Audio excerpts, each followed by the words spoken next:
Okay. இப்போ வந்து உங்க டைரக்டர், உங்க கோ ஆக்டர்ஸ் அவங்கள பத்தி சொல்லுங்க. எங்களோட டைரக்டர் அவர் தெரியும் குமார். ஆ உண்மையிலுமே அவரோட ஃபர்ஸ்ட் மூவி இது. ஆ எனக்கு கொஞ்சம் எப்படி இருக்குன்றது கொஞ்சம் டவுட் தான். ஏன்னா, அ அவர் ஸ்டோரி சொல்லும்போது செம்மையா இருந்துச்சு. ஆனா, உண்மையிலுமே லொக்கேஷனுக்கு போனதுக்கு அப்புறமே அந்த கரெக்ட்டா என்னென்ன சீன் தேவையோ அப்படி நல்லா பார்த்து எடுத்தாரு. அதேமாரி இப்போ எக்ஸ்ப்ளைன் பண்றதா இருக்கட்டும், நெறைய சொல்றத விட என்னென்ன விஷயம் தேவையோ அத இப்ப எனக்குமே புரியணுமில்ல.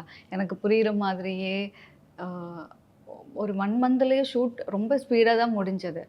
ஸோ அதேமாரி கோ ஆர்டிஸ்ட் விசாகன் எல்லாருமே சரி, ரமேஷ் கிருஷ்ணா சார் ஒரு ஃபேமிலி மாரி தான் நாங்க வொர்க் பண்ணது.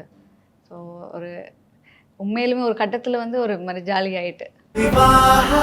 மணப்பெண்ணின் பிரத்யேகமான திருமணம் விவாஹா சென்னை சில்க்ஸ்.